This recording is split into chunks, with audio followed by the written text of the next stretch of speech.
Hey, it's me. Dead by Daylight is a horror game. Despite what many people may tell you, at heart, this silly half-party game, half-dress-up simulator, to many people, including myself, is a gallery of iconic horror franchises. From more obscure characters like Alan Wake and Pinhead, to titans of horror media like Leatherface, Pyramid Head, the Xenomorph, and today's video topic, the oldest licensed killer in the game, originally released with the game's second chapter, The Shape, also known as Michael Myers. Michael has been a staple of the game's roster. Arriving only 4 months after release, he brought many new features for the game, such as the obsession mechanic, custom chase music, and finally, the first killer who can bypass the normal sacrifice system. The whole chapter was extremely revolutionary for the game at the time, with many features introduced, now essential ingredients that make Dead by Daylight what it is today. However, currently this iconic pillar of horror is in a very disappointing spot. If you search for a Dead by Daylight tier list, he will tend to place bottom 3 in terms of power, which might seem confusing. How come Dead by Daylight's adaptation of the Bogeyman is so bad in people's eyes? And also, how do I suggest we change him? Myers hasn't seen any changes since his release 8 years ago, and I feel like he might need some. First, let's look at his power, which is called Evil Within, and comes in just 2 parts, stalking and the tier system. You start the trial in tier 1. In this mode, you're significantly weaker than a normal killer, being unable to lunge, but being stealthy by having no terror radius at all. Holding power, you begin to stalk, and for every survivor in line of sight, you drain them of stalk. Once enough stalk is achieved, you enter the next tier, with tier 2 just being your basic killer with a lunge and terror radius. Tier 3, however, is different. Upon achieving it, you become enhanced, performing break actions, vaults, and lunges with more efficiency. All survivors also suffer from exposed, meaning you only need to hit them once to instantly down them. After a set period of time, you revert back to tier 2. This kit has its charm. It does a very good job at making you feel like Michael Myers, slowly stalking your victims and then going on a rampage. However, Michael's power is weak, for several reasons, which I can think of 3 main ones. Weak early game. Michael starting in tier 1 makes him worse off than other killers.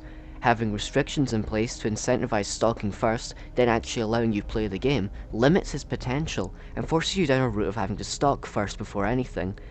Unlike another killer who starts weak and needs to build up power of the Oni, Myers doesn't have a lunge in tier 1, so early chases are essentially a lost cause. Add-on variables. His base kit is what my main focus will be today, but we need to talk about the Tombstone add-ons. If you're unfamiliar, Myers comes with 2 add-ons, Tombstone Piece and Judas Tombstone, that allow him to use his power to instantly kill survivors.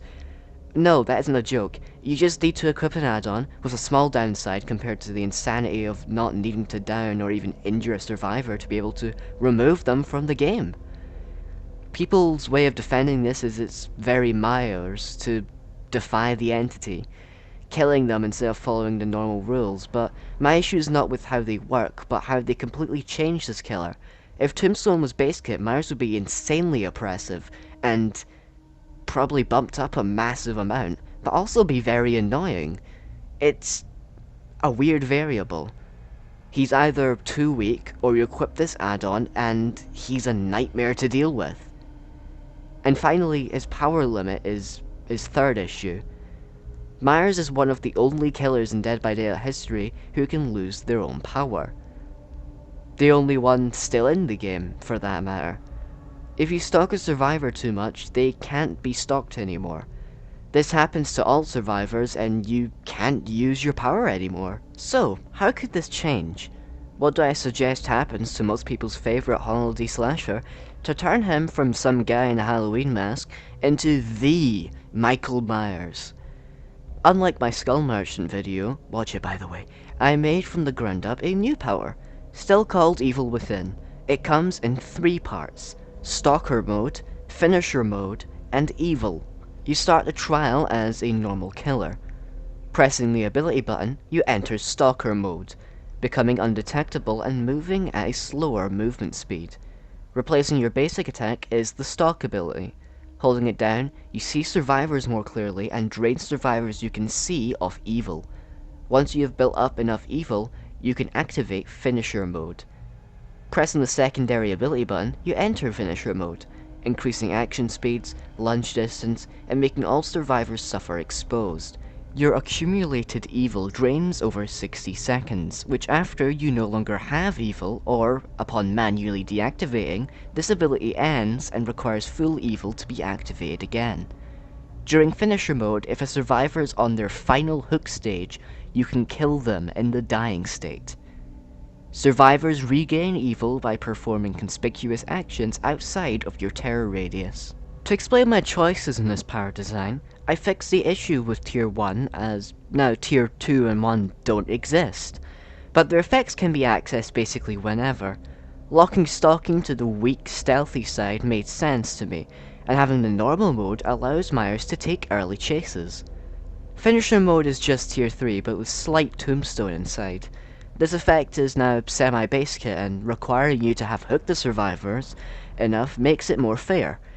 Evil regenerating is to prevent you running out of your power. It happening outside the terror radius encourages entering Stalker mode more, but there still will be points where you can't stalk survivors. Along with this rework, I also adjusted all of his add-ons. Some stay similar, but I'd like to highlight some that I changed almost entirely. The Tombstone add-ons are now meant to be run together, with Judas' Tombstone giving the obsession unlimited evil, and the Tombstone piece encouraging killing the obsession. Although I never explained them, the old version of Scratch and Vanity Mirror were add-ons that gave Myers aura reading, but locked him out of certain tiers. They serve similar purposes now, but Scratch Mirror removes normal mode, but allows you to attack while undetectable, and Vanity Mirror lets you see the Obsession's aura if you don't have enough evil to enter Finisher mode. Finally, an add-on that I deemed useless was Boyfriend Memo. Originally it made Tier 1 have a slight lunge effect. It was barely noticeable and not worth running compared to other add-ons. Now, it adds a new way of stalking survivors passively. And I believe that's it. So, what do you think? Did I successfully improve Mr. John Halloween? At the very least, I hope you enjoyed, and if you want to see more videos like this, don't fret. I'm creating another video in a similar vein of this on another pillar of horror media. And with that, I'll see you when I see you. Goodbye.